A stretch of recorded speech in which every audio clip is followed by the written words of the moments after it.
ಜನಕ್ಕೆ ಸಾಕಷ್ಟು ಹೊರೆ ಹಾಕಿದ್ರು. ಅದರಲ್ಲೂ ಮಧ್ಯಮ ವರ್ಗದವರು, ಬಡವರಿಗೆ ಇದು ತೀರಾ ತೊಂದರೆ ಆಗ್ತಿತ್ತು. ನಮ್ಮ ರಾಜ್ಯದಿಂದ 4.5 ಲಕ್ಷ ಕೋಟಿ ಕೇಂದ್ರ ಸರ್ಕಾರದ ಬೊಕ್ಕಸಕ್ಕೆ ಹೋಗ್ತಾ ಇತ್ತು. ಅವರು ನಮ್ಗೆ ಕೊಡ್ತಾ ಇರ್ತಕ್ಕಂಥದ್ದು ಕೇವಲ 13%. ಅಂದರೆ ಹತ್ತತ್ರ 50,000 ಕೋಟಿಯಷ್ಟು ನಮಗೆ ಹೆಚ್ಚು ಕಮ್ಮಿ ಬರ್ತಾ ಇತ್ತು. ಈಗ GST ಇಳಿಕೆಯಿಂದ ಕೆಲವು ಪದಾರ್ಥಗಳ ಮೇಲೆ ಕಡಿಮೆ ಆಗಿರೋದ್ರಿಂದ ಜನಕ್ಕೆ ಸಹಾಯ ಆಗುತ್ತೆ, ಇಲ್ಲ ಅಂತಿಲ್ಲ.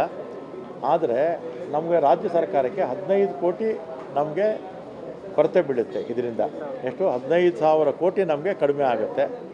ಇದನ್ನು ಯಾರು ಕೊಡಬೇಕು? ಕೇಂದ್ರ ಸರ್ಕಾರ ಕೊಡಬೇಕು. ನಮಗೆ ಅಂತಲ್ಲ, ಎಲ್ಲ ರಾಜ್ಯ ಸರ್ಕಾರಗಳು ಕೂಡ ಕೇಂದ್ರ ಸರ್ಕಾರ ಕೊಡಬೇಕು. ಕಾರಣ ಏನಂದರೆ ನಮಗೆ ಕೊಡ್ತಾ ಇರ್ತಕ್ಕಂಥದ್ದು ಕೇವಲ 1 ರೂಪಾಯಲ್ಲಿ 13 ಪೈಸೆ ಮಾತ್ರ. 13 ಪೈಸೆ ಮಾತ್ರ ಕೊಡ್ತಾ ಇರೋದ್ರಿಂದ ರಾಜ್ಯ ಸರ್ಕಾರ ಈಗ ಈ ಒಂದು ಹೊಸ ಬದಲಾವಣೆಯಿಂದ 15,000 ಕೋಟಿ ನಷ್ಟ ಆಗ್ತಿರೋದ್ರಿಂದ ಕೇಂದ್ರ ಸರ್ಕಾರನೇ ಇದನ್ನು ಎಲ್ಲ ರಾಜ್ಯಗಳಿಗೂ ವಾಪಸ್ಸು ಕೊಡಿಸ್ಬೇಕು. ಅವರೇನು ಹೆಚ್ಚುವರಿಯಾಗಿ ನಮ್ಮ ಹತ್ರ ತಗೊಳ್ತಾ ಇದ್ದಾರೆ ಅದನ್ನು ನಮಗೆ ಕೊಡಬೇಕು. ಆಗ ರಾಜ್ಯ ಸರ್ಕಾರಗಳು ಸ್ವಲ್ಪ ಉಸಿರಾಡೋದಕ್ಕಾಗುತ್ತೆ. ಇಲ್ಲಾಂದರೆ ಈಗೇನು ಇದೇ ಥರದ ವಾತಾವರಣ ಇದ್ದರೆ ರಾಜ್ಯ ಸರ್ಕಾರಗಳೆಲ್ಲ ಕೂಡ ನಶಿಸೋಗುತ್ತೆ ಅಷ್ಟೇ. ಯಾವ ರಾಜ್ಯ ಸರ್ಕಾರಗಳು ಕೂಡ ಕೆಲಸ ಮಾಡೋಕ್ಕಾಗೋದಿಲ್ಲ.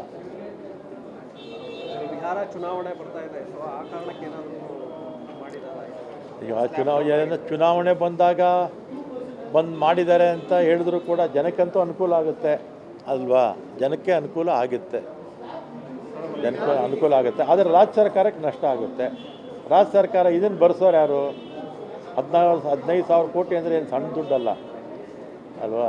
ಇದನ್ನು ಕೇಂದ್ರ ಸರ್ಕಾರ ನಮ್ಮ ಹತ್ರ ಹೆಚ್ಚುವರಿಯಾಗಿ ಅವ್ರು ತಗೊಳ್ತಾ ಇದ್ದಾರೆ.